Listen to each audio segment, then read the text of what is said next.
Hey, everybody, this is James John. I'm here with Devin Siebold. We remind you guys to check us out on Crying in My Car, a podcast for teachers. This week, we're talking about crypto mining at a school. I don't think that's legal. We also talk about looping. Is it a good idea? So, guys, be sure to check us out and give us a 5-star rating.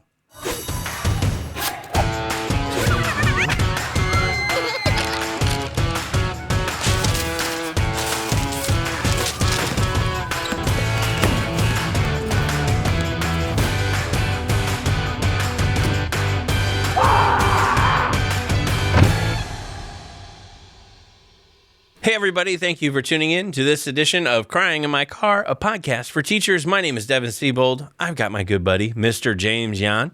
I was a teacher for 13 years. He's a parent. And That's right. We're here to hopefully laugh off the stress of your work day. Be sure to subscribe to us on any of your podcast listening platforms, on YouTube, Facebook, Instagram, all that stuff. We're all over the farmers only. We want 5. Yes, 5-star ratings as well. 5-star ratings definitely help get us up there. And don't forget to check out the comedy tour, Board Teachers Comedy Tour, currently on tour right now. And I'm sure we're having fun. I'm sure having a blast. But here's the thing. I put on my Facebook an interesting dilemma that I was having. Okay. It's okay. It happens a lot to men. Yeah. Sorry, go ahead. That's okay. Just throw it out there. Okay. Okay. So here's the deal. I put on an interesting thing that I'm seeing where students are being suspended or threatened with suspension, and it doesn't scare them anymore. Oh, no. We don't have the consequences anymore. So I said, why is it that students today aren't scared of consequences? And everybody said, because home is that much better nowadays. I want to be home. Do you think? Yes. My son stayed home one day because he was sick. About 2 weeks ago, he had strep. And he had strep throat. And so he was home for 2 or 3 days. We had him home on antibiotics. And, man, he was living it up. Yes. He was living it up at home. And he had, chicken nuggies. He had his YouTube. We played video games together. I think he was just partying. Big screen TV. Yeah, now, Disney Plus. Bro, everything you want on demand. Yeah. Do you realize... Like, and we sit there and we go, it's so funny. We go, video games are ruining kids today. Do you realize when I was sick, I stayed home and watched Jerry Springer of My Daughter Married a Satanist. Yes. Like, and we go, the kids are just ruined. And I'm literally sitting at home at like age 10, just hoping this guy gets up and pounds another dude's face in across the stage. It's just so exciting. Second you see Steve come out of the woodworks to tackle somebody, you're like, this is the best. And it was so funny because it was coupled with the wholesome Bob Barker. Oh, do you remember those days off? I do, man. Yeah. Price is Right would come on at 11. Mm-hmm. Then the local news would be on like 12, 12:30. That's when you ate. That's when you you got up and got something to eat. Yeah, you got some ramen. You had to get the ramen. True. And then Jerry Springer would come on like about 1, and Jerry Springer was 1 or 2, and it was the wildest stuff you ever seen in your life. Followed by a very wholesome Maury Povich. Very wholesome. So many guys not knowing if they're the father. Thanks. Maury's doing the Lord's work, really. He really did. Yeah. He brought a lot of families apart. Yeah. What always I thought was hysterical is there was never oh, really? I am the father? That's great. Yeah. There was always running 7 yards just around, literally just straight off taking J.J. Watt doing the 40. And suddenly they're, It looked like somebody just told a joke on Def Comedy Channel. Yeah. Because they all got up and ran around. Woo! And it could go either way. Yeah. You are the father, you're not the father. Yeah. Same reaction each time. Yeah. Each time. But I mean, I don't know what your days were like when you had those sick days, when you stayed home. Yeah. I mean, obviously, I think that the suspension days should have been different. When you're suspended, you shouldn't have any privileges. Yeah. Parents aren't home, though, to kind of do, and I'll get to that in just a second. But I sit there and I think I look back on mine. I was suspended once. Okay. Got into a fight. When I got suspended, my day home was not fun. No. there was no TV. No. There was no video games. It was something that I did not want to. I'd rather be at school with my friends. Understood. So I think today we're not really punishing the kids that way, but I don't think it's necessarily the kids' fault. This was my argument online, and not many people agree with me, but hey, whatever. I'm sticking by it. I think that parents are overworked today. I think that parents can't stay home. They can't take a day off work to stay home with their child. I think they just go, okay, stay home and do whatever. As parents, we're so stressed out by our regular job. Oh, absolutely. That we find parenting to be that much harder of a job. Like, I would agree. I would come home from school after teaching and be exhausted. And my level of parenting, I really had to push through to be a good parent. Absolutely. I wanted to lay on the couch. Yes. I wanted to play video games. You wanted to turn your brain off. Yeah. Yes. But my children needed a dad. They needed me to be there for them. And I don't think it's easy for people. I think it's really hard to parent. And it makes it so much harder when you have exponential amount of bills, rent going through the roof, extra jobs you have to take on. You're working 60, 70 hours a week. I was going to say 40-hour work week is gone. No, that doesn't exist. That's my whole point. When my kids were growing up, it was hard. Yeah. I had 4 kids, by the way, all a year apart. That's tough already. But the work week, when I was working at a very famous theme park with a very, let's say, a rodent as a mascot. Oh, yes. SeaWorld? Yes, exactly. Well, the problem was this, man. The 40-hour work week is completely gone. Yep. No one works that. If you work just 40 hours, you're part-time. Okay. Yeah. You would work 60, 70, 80 hours because that's what jobs expect of you. And you'd be terrified as a parent to ever ask for a day off. Right. To do something with your kid. The only people that don't work 40 hours that work even less than that are people that produce podcasts in studios in Orlando. I know. Hardly ever doing their job. Those people are horrible. I know. It's just, but they pay. It's so easy. It's so easy. Absolutely. But I just sit there and when I was a teacher, I said, you know what? I long to be a video editor. I can't imagine how you get up, work an hour, maybe. Yeah, that's it. Yeah. But then, no, I kid. I just sat there and I was trying to think, why is it that kids don't have a problem being at home? I think it's that the parents have the harder problem monitoring the kid while they're home. That's right. Finding that chance to step in and discipline firsthand rather than go, hey, do me a favor, don't get on the PlayStation. What's the kid going to do? Second you leave, PlayStation. Yeah, he's going to turn it on. Yeah. And what are you going to do? You're not there. No, you're not. You're not coming home on lunch break either. You don't get one. You're working your second job. That's how crazy it is for these parents. But it's a cycle, though. It doesn't stop right there. You're talking a suspension, but that's how most people parent because they can't be home even when they get home from school. Yeah. So it's just a vicious cycle of I'm trying to provide a living for my son, my family, my daughter, but I can't be an active parent at the same time. So I had a conversation actually with a teacher after one of the shows recently, and she echoed that same sentiment. She said, I have to quit. And she goes, it's not that I don't enjoy my job. She said, I do enjoy my job. I just can't be a mother and teach because of the amount of stress it puts on her, the amount of time that she's got invested into it. She'd come home and the children during the day have taken the life out of her and she has no more life to give to her children. Her own children. Yeah, her own children that she has at night. And I felt that. I felt that hardcore, when I was teaching. And it was kind of the beginning of the pandemic. I was happy when we were home and I was able to teach online and have my kids there. That was great for a time being, but then they got, super strict on everything and suddenly it became a bigger burden. I'm a single dad with 2 kids at home.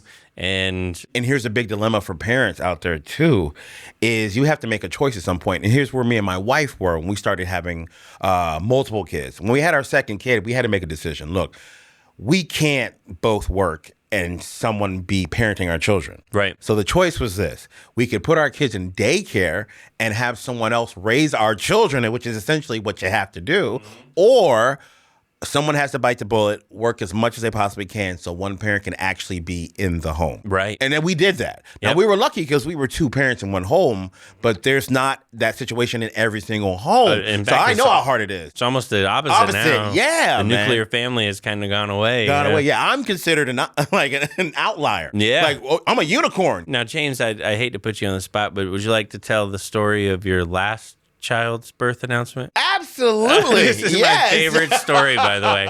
I would love for you to share this with our listeners because it makes me so happy to hear it. You want to know when I thought I was having only...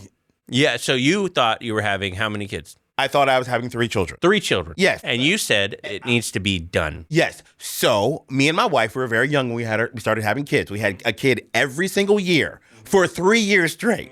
So we decided that I was going to get a vasectomy. Right. I say we because I was in the room when she said, you're getting a vasectomy. Yeah, she said that. That's how that works. Yeah. So I'm like, all right. I got one. I heard her. I was nervous for you. I was like, I need one was too. like, I'm going to get one too. Yeah. So I get a vasectomy. You got the procedure. I went there. Snip, snip. Snip, snip, everything. It's an ordeal. It's the most invasive surgery a guy, I think, could ever have. Yes, yeah. Never doing that again, right? So I go home. I'm sitting on the couch. I got my bag of frozen peas. Everything, we're poor, but we're going to eat some peas for dinner still. Right, well. Yeah, okay. Anyway, so my wife looks at me. She goes like, baby, are you okay? Just to make sure I'm all right. Because, as guys, we are big babies. Yes. And I say to my wife, of course, I'm okay. Thank you, baby. I love you. And I'm like, hey, just to ask her, because I want to be polite, how do you feel? And she's like, it's funny you asked that. She goes, I actually feel kind of funny. And I'm like, baby, what do you mean you feel funny? She goes, I kind of feel the same way I felt when I was pregnant with the other 3 kids. And I said this to my wife. I said, there's no way on God's green earth that you are pregnant because God does not have a sense of humor like that. And Devin, on that day, I learned that God, he's a funny son of a gun. Oh, yeah. Yes, he is. Yeah. Because we found out the day I had my vasectomy, my wife was 2 weeks pregnant with my son, Isaiah. Yes. Yeah. So whenever he acts up, Devin, you know what I say to him? What? I'm like, boy, you only made it here about 2 weeks. Yeah. Okay. 2 weeks. Fun fact, his nickname, Fortnight. But yeah. Yeah. Dude, when I first heard that story, it's the truth though. I think it's too crazy not to be the truth. It's the truth. Oh man. So I'll tell you on that note. So I'm staying home as a kid. I wanna indulge you in my funny story. Okay. When kids stay home from school, what did you do? When I was a kid, Yeah. I would stay home. It was boring because we had 3 channels. Yeah. And if you had, lucky, you had cable so you could watch old school on HBO, Right. like over and over again because they played in the morning, the afternoon, and at night. So I was basically just sitting there trying to watch anything on TV. I was in the gifted student program early on. Yes. I was very much into education.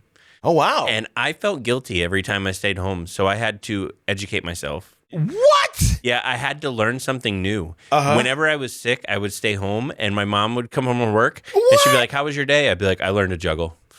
What? Like, I felt guilty. What? Dude, I can juggle. I spent the entire day sick, like trial and error, trying to juggle. And now I'm like actually a really good juggler because I just sat there and juggled the whole day. And I was like, I have to learn something. And then one day I stayed home. I watched the full Star Wars original trilogy because I hadn't seen it. And I took notes. What? I had paper. I was like, oh my gosh, that's interesting. Okay, so he's married to her. That's his sister.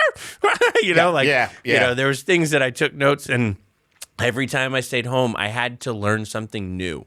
And so, it got easier once the computer was in the house because then I could pull up Encarta. But I would just browse the encyclopedia and take notes because that's what kids are doing. There's only 3,000 snow leopards. That's unbelievable. That's pull it up Encarta. Normal children would not do that. No, me, I had to keep learning. But you know what, Devin? There's a scientific name they call kids like you. Nerd. Yeah, that's what. And by scientists, I mean cruel kids. Yes. I felt it.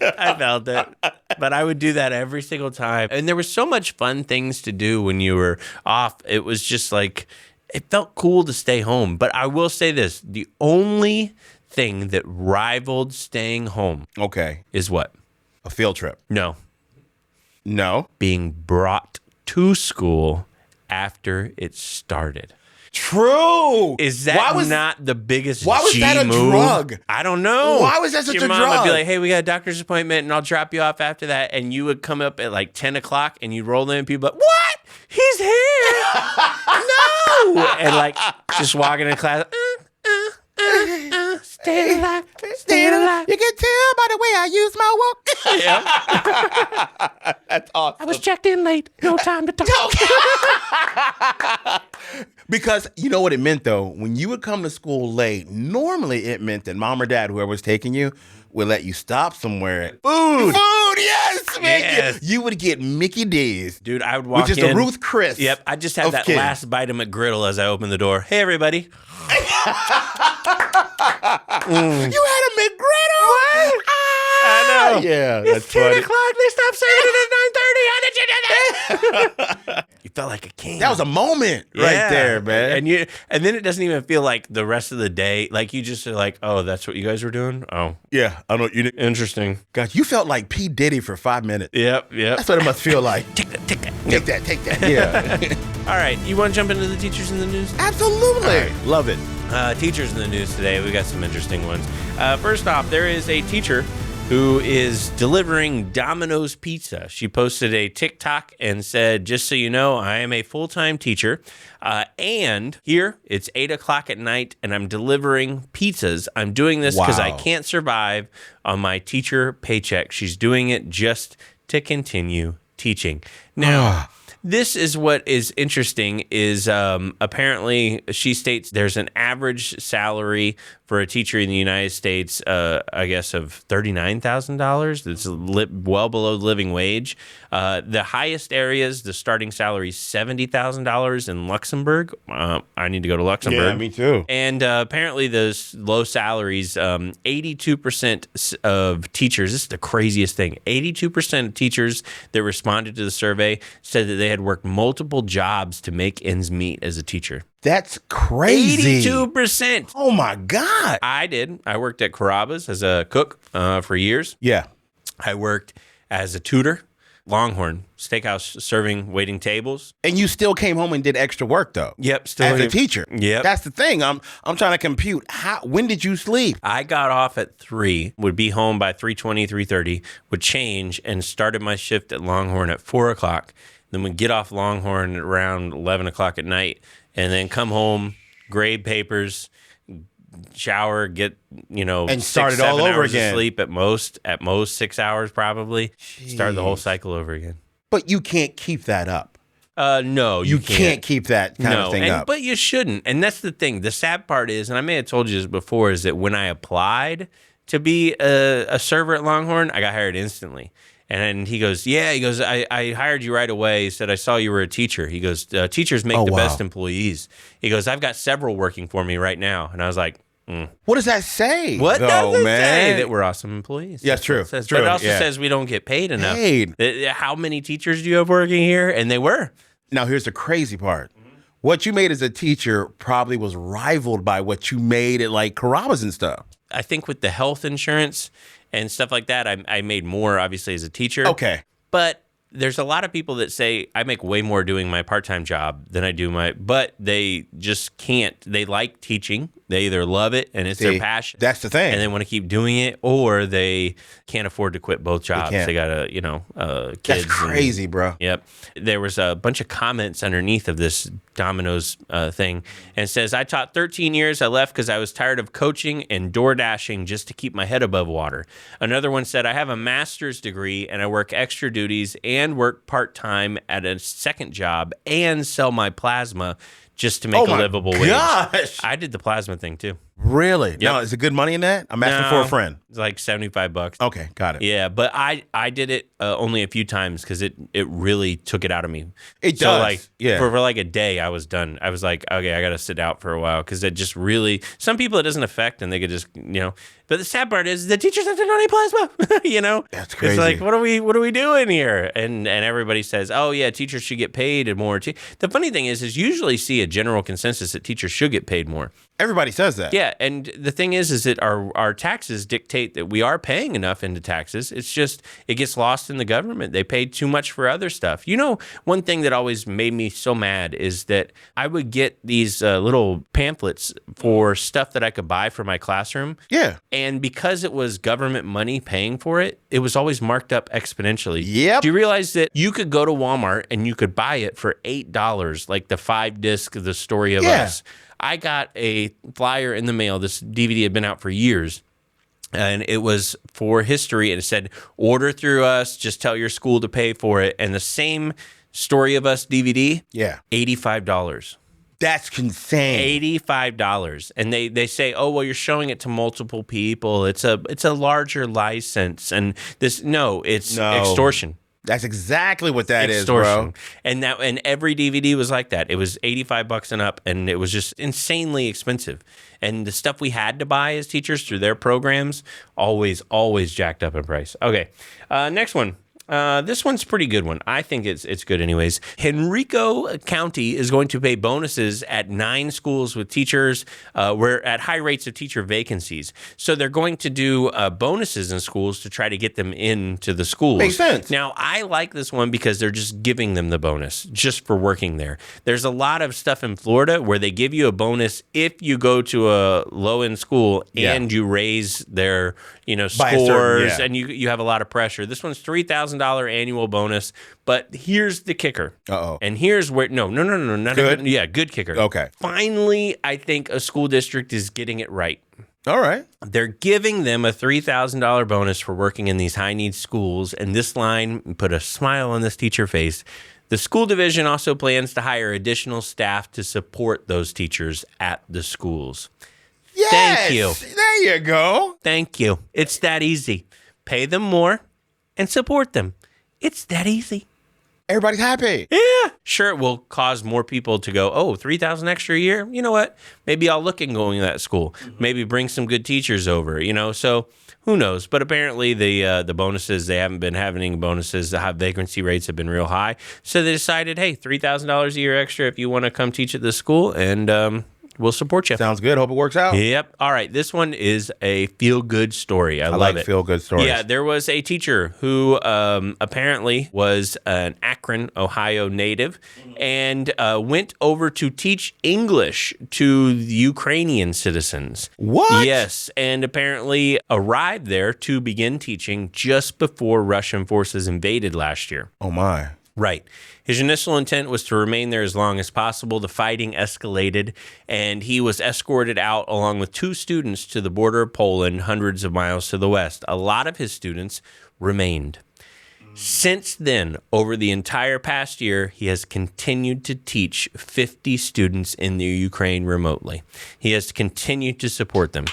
Yep. Clap for that. Come on, man. Absolutely. That's huge deal. Amazing. Huge deal. His name's Mark Merzweiler, and I'm sure I'm not saying that right, but he still teaches the students online. Apparently, he's loving it. To stay dedicated to these kids during wartime, they're still. I mean, people forget there's bombs dropping daily still.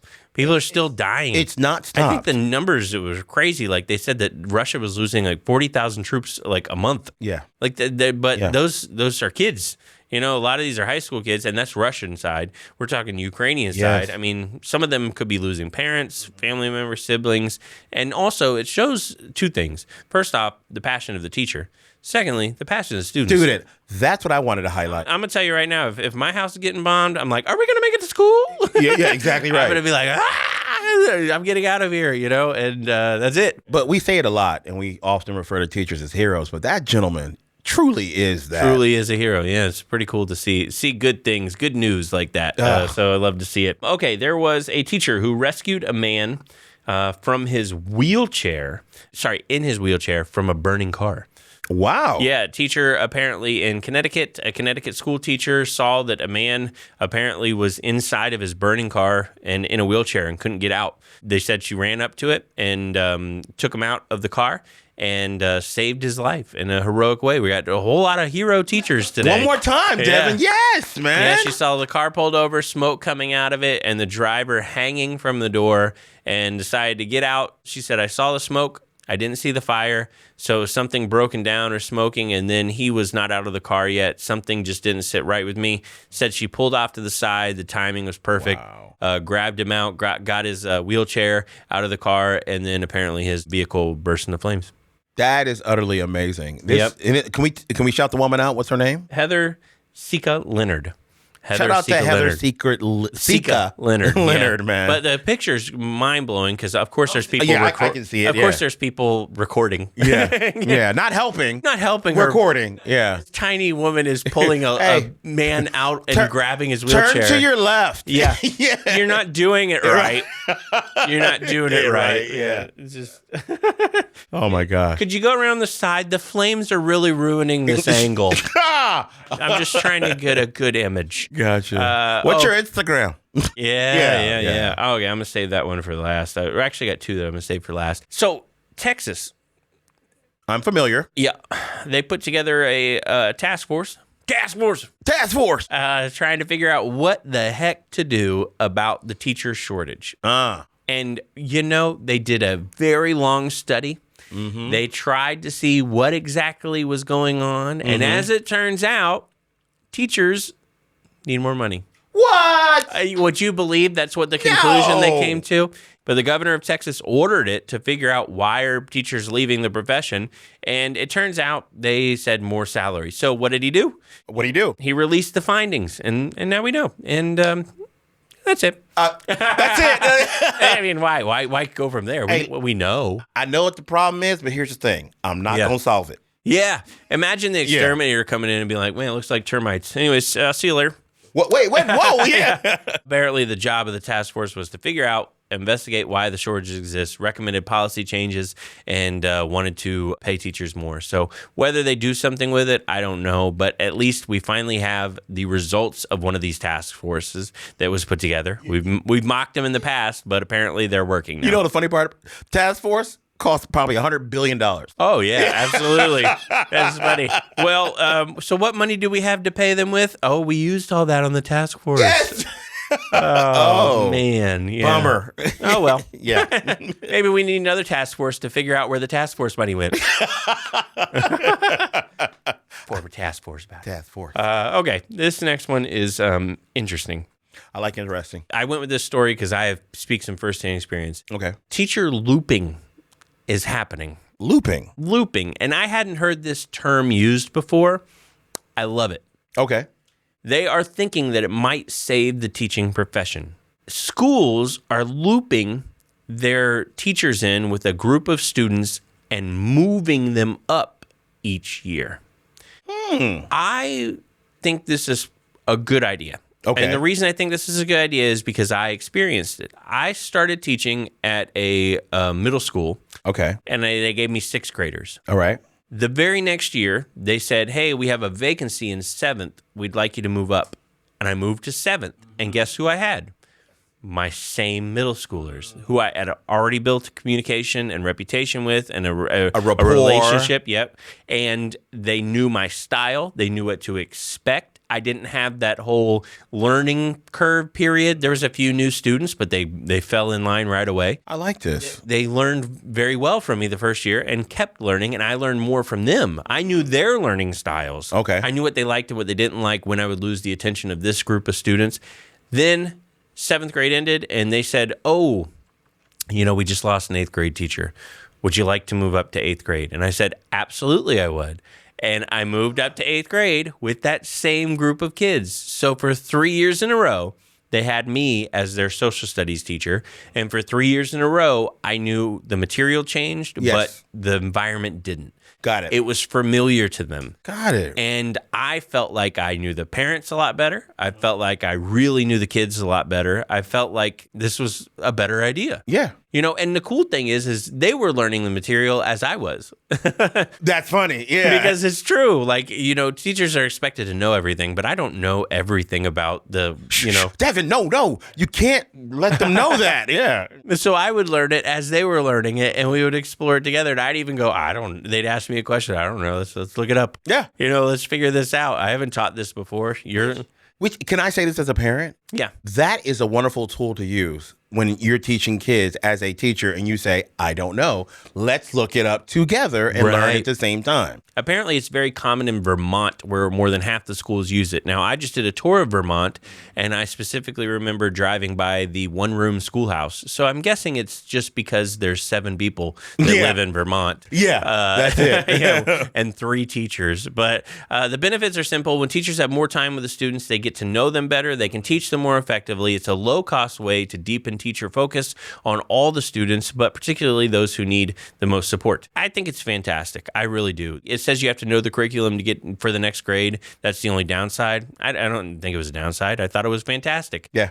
But they get to know their students better. It's much more, and it said much more job satisfaction and academic gains. I don't think that I would have kept teaching middle school for the full 3 years if they had given me 6th grade again the next year. No. You thought? I think I would have been out. Gotcha. Because a whole new 6th grade crew, it took me forever to figure out these middle schoolers. They're different. Yeah. And now you give me a whole new batch and we got to work on this again. Start all over. Yeah. Here we go. I think moving it up with the kids, it might have. Now, it must have been rewarding to see them develop and grow and become kind of armed robbers. Like our last episode. There was one of them. Yeah. But no, the rest of them, no. Yeah. It was rewarding to get to see them grow up and become better people, And that's the one thing about teaching, too. You need a sense of accomplishment. Yeah. Because they're not going to give you a pay raise. No, sir. Yeah. There's no like, hey, you did a great job this year. You know what? We're going to give you a 10%. There's none of that. You're at the mercy of whatever the union negotiates. That's right. So your sense of job satisfaction has to come from internal success. And I think that internal success was moving up every year going, man, dude, I remember when you were struggling 2 years ago. Look at you go now. Yep. I don't know. I think we're on to something. I'd love to hear your opinion, too. If you're listening to the podcast, shout us out. Is looping a thing in your school? Is it working? It should be. Do you find that there's better job satisfaction? Do you think that's something that could maybe work for these kids? But then I don't know if it would work as well for elementary because a lot of these elementary school teachers are passionate about the kids. That grade. Yes. When I meet the pre-K and kindergarten teachers. I was going to say that. That support Mr. Williams on tour, Tell Williams, boy, they are like, I am kindergarten. Yeah. And they have kindergarten, for real. life t-shirts that they lift up their shirt and it's like, pre-K for life. L-Y. But the thing is, you can always tell because they don't know how to turn it off. Even when you meet another adult, they're like, oh my God, my name is Mr. Tell. Yeah. Can you say Tell? Can you spell it for me, please? Yeah. It does seem like that sometimes. Somebody's wumpy today. All right. This last one I thought was amazing. Okay. I'm not going to lie. As soon as I read about it, I was like, genius. Okay.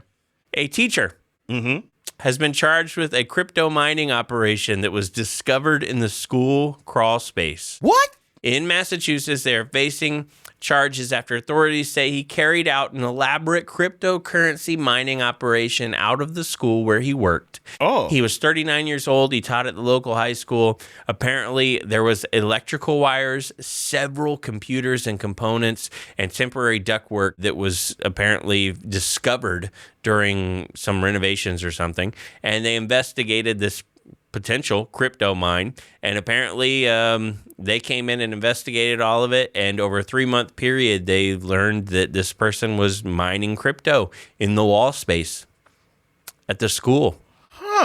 Yeah, apparently they discovered it. Well, I'm thinking to myself, it's not exactly illegal. It is. Okay, so that's the thing. Crypto mining is not illegal. Yeah. They said that he was carrying out an illegal operation because he was using taxpayer money to work off the electric grid. But I think you could make an argument for that, too. I don't know that this is going to be like serious jail time, but apparently you needed special processors for this, and look at the image of the crypto mining operation. Oh wow! Okay, it takes a lot to mine like crypto, like a lot of like computer power. Okay, that's 1, 2, 3, 4, 5, 6, 7, 8, 13. Yeah, like that's. How did he put that in the wall? I don't know, but was he also a carpenter as well as a crypto miner? Well, this is the thing. So what they were saying is you cannot do a crypto operation at your home. And the reason you can't do a crypto operation at your home is the cost of electricity would far exceed whatever you could mine. Okay. So you're losing money. Okay. So he figured out, hey, where can I plug stuff in and not pay the bill? And apparently a school was a pretty good idea. There's a school or Starbucks. Now, that's how that works. Here's my thing, and I just wonder this. Do schools get discounts on the electricity? Like, is it like a substantial discount? Do they even pay for electricity, or does the county provide it? I don't know. I don't know how that works, but he might be onto something. I think he is onto something. Yeah, we could have a crypto mining class. We could. Yeah, think about the kids get in on the crypto mining and set up all the servers, and then, by lunchtime, they've got a Dogecoin. One old coin. Yeah, one old Dogecoin. They made 17 cents. So where he went wrong is he didn't make it a class. Yeah, there that would you have been go. fun. I would have joined it. I would me like too. to know a little bit about the crypto mining. But I'm starting to look around the plugs here in this place. Yeah, that's true. That's true. Yeah. I actually was thinking about it, and I wrote a little thing on here. These are the top signs that your teacher is mining crypto. Okay. Top signs your teacher's mining crypto. One of the signs is he takes you to the computer lab and hands you a word search. Wait a minute. Do we not need the computers? No, you don't. I need the computers. Yeah. I need them. The next one is your classroom is the only one properly heated in the winter. The walls are so warm. It's just so, everybody else is freezing. This is nice. The floor's heated. Yes. Wow. This next one, the lights flicker when you plug in your phone. You're like, how? It's 12 volts. He's the only teacher not celebrating when the power goes out and they send you home. He's like, I'm losing so much. I'm going to go bankrupt. He's chain smoking. Yeah. He pitches Dogecoin at the parent-teacher conferences. Your child's grade could go to the moon, Speaking of to the moon. Yeah. Hey, had an opportunity, all right? He calls in sick and the internet speed quadruples. Everybody's like, it's so fast when he's not here. That's weird. All right. The next one is the printer isn't missing ink, but it is missing all the copper wiring. We put new ink in it. I just don't see any of the tubes. And the last one is during the fire drills, he stands by the AC ducts with a fire extinguisher. Got to protect his investment. There you go, Got to right. protect it. Very well done, yeah, sir. Yeah, I thought, it'd be funny to talk about. It is. One of the things I wanted to talk about lastly, Okay. and I want to bring it to the attention of people because I have received some not so nice messages. Uh-oh. When we talked about the books in the class, when we ever mentioned our governor in Florida, I don't think the governor is necessarily doing everything bad, but I do think that his handling of education could improve. Gotcha. A lot of people say you're overreacting. That's not true. This isn't, that didn't happen. You don't know. You're just the media. Yeah. I wanted to read an email that was sent to a teacher from the admin at a school that I will not name, but I would like to read the administrative email that was sent to all staff. It's not the corn jerkers. Nope, not the corn got it. jerkers. Got Nope, it. Throwback. There you go. Yeah. This was the doodle spinners or whatever. I don't know what the heck was. What was that one that you liked? The sugar. Sugar beaters. Sugar beaters. Oh my gosh. All right. So this is a word for word. Copy paste. Everybody, it's not bad in Florida. It's not bad. Effective immediately. Teachers are no longer allowed to purchase books from a store, Walmart, Scholastic, Target, etc., garage sale, bookstore, or accept book donations. If you purchase any books, you must follow the legislative update, and all materials must be verified by me. Instructional materials, all books, will be uploaded to the stakeholders' website, and teachers must wait a minimum of 2 weeks before the book can be utilized for instruction. After the 2 weeks, I will email you and let you know the date you can begin to read the book for instruction. Wow. And they say I'm lying. No, you're not. I'm not lying. You're not making it up. These teachers are fearful with the felonies in the books. I don't want to, we talked about it so extensively on the past podcast. I don't want to bring it back up, but the amount of messages that I get and the amount of comments that came in on those TikToks and those feeds and everything, I sat there and I was like, come on. they think I'm lying. No, you're not. And then I get these messages from teachers in the classroom that are like, this is what my principal says. When teachers become afraid of books, dude, we have failed. Yeah. We have failed. You notice they didn't say anything about movies. No. Show whatever you want. I'm not going to lie. I would sometimes swing by the bargain bin on my way to school and be like, what can I make educational today? And I'm like, U571. Oh, this is a good one. Oh, yeah. You know? That's great. Yeah. Friday the 13th. Yeah, there you go. I'll tell you a funny story. I specifically recall when I was a student teacher, I was a very good student teacher. Okay. But there was one day where I was tired. I wasn't a partier, but occasionally I would party. Mm-hmm. Occasionally.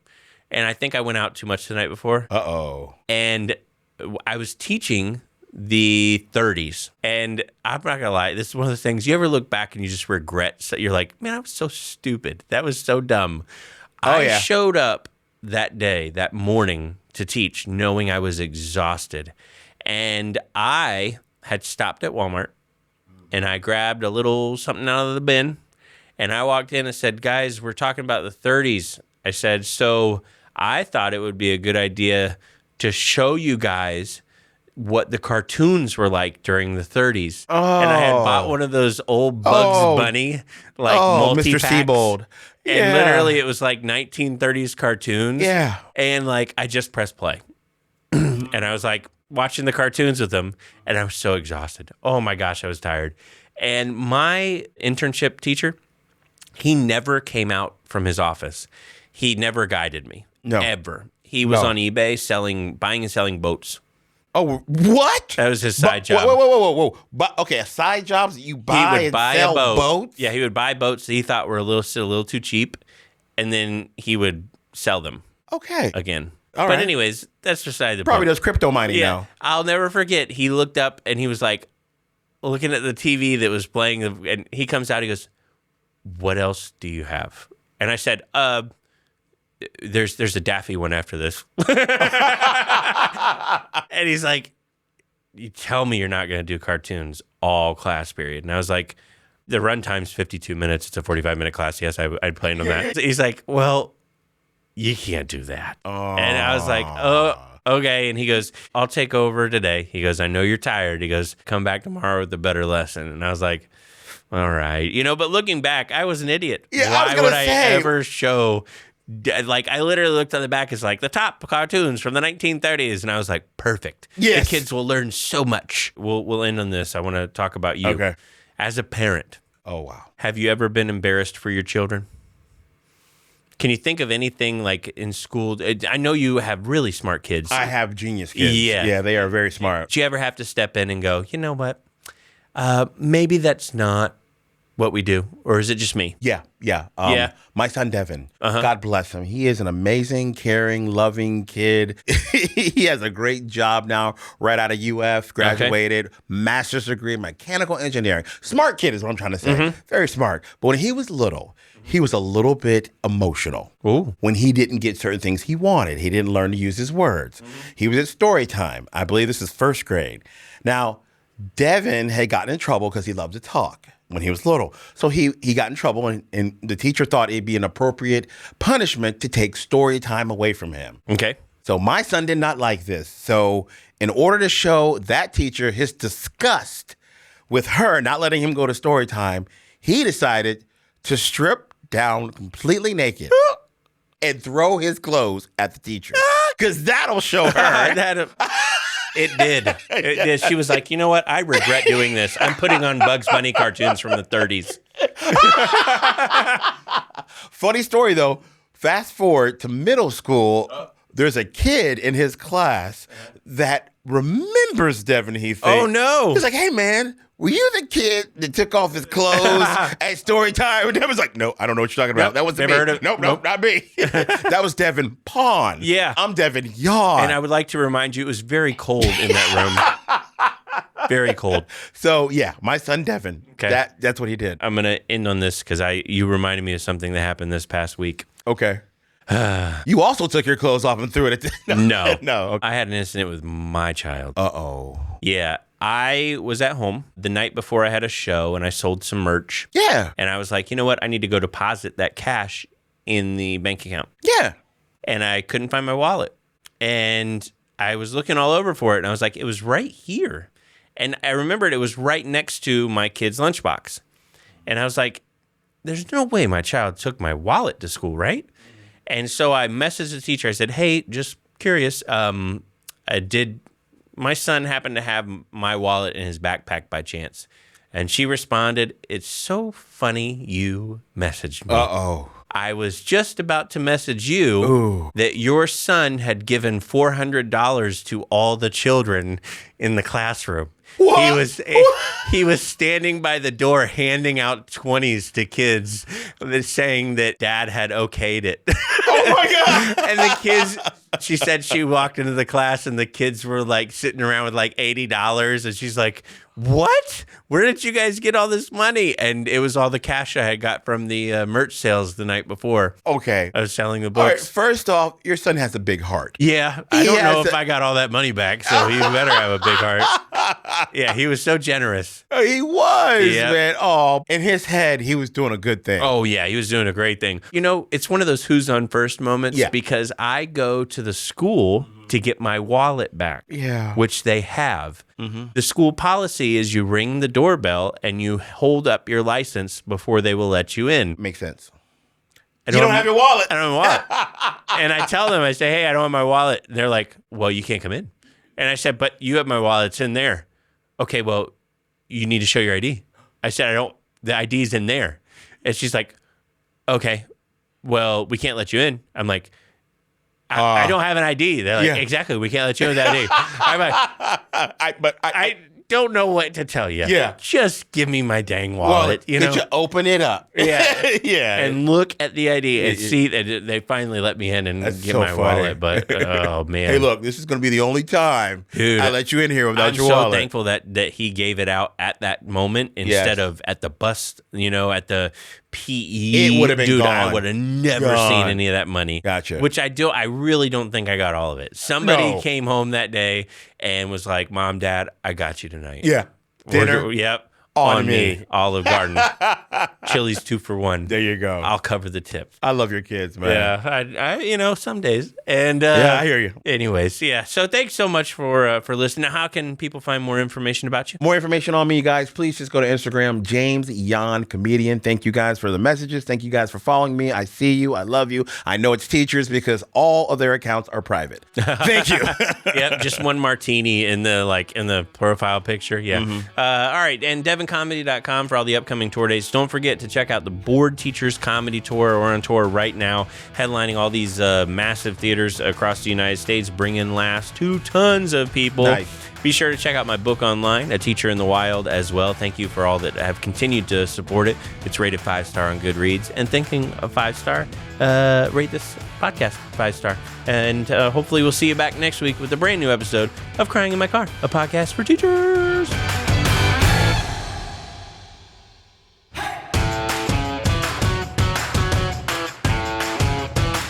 There might be a clip up there. There might be a clip down there. If it's got our face, if it's other people's stuff, come back. Don't click on that.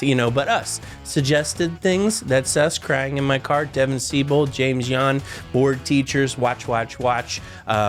New trailer for Indiana Jones. No, don't do that. Don't do that.